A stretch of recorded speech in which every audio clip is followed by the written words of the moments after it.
Всем привет! Меня зовут Мария, и в этом атмосферном осеннем видео я хочу показать 3 идеи, как можно сделать тыквы и использовать их в интерьере.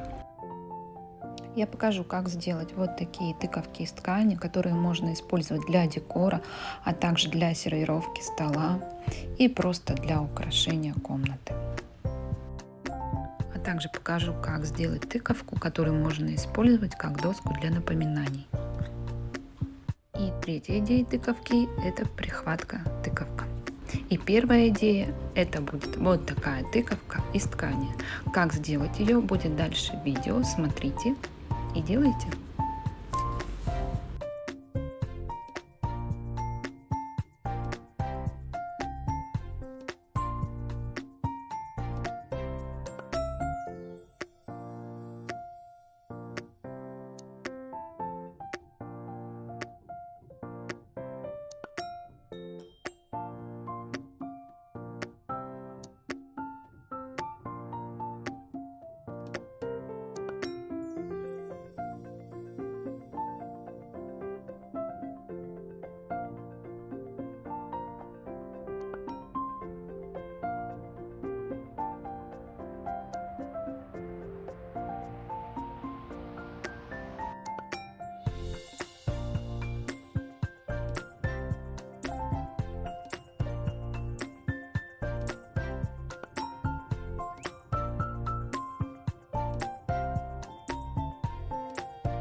Следующая идея тыковки – это прихватка.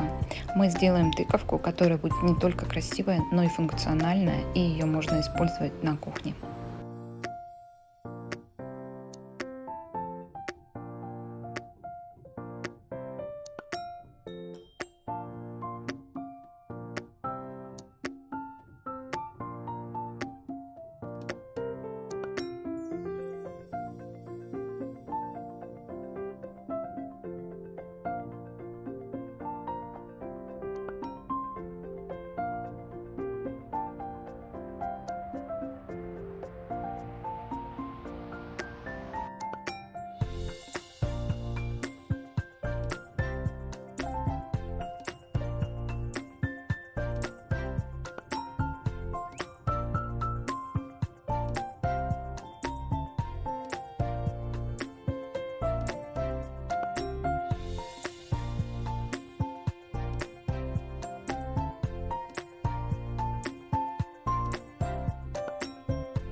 И третья идея тыковки, которую можно использовать для декора в комнате, для сервировки стола, а также можно использовать для заметок.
Всем спасибо за просмотр, что посмотрели до конца. Пишите, какая идея вам понравилась больше всего, а также ставьте лайки, пишите комментарии и подписывайтесь на мой канал. Будет интересно.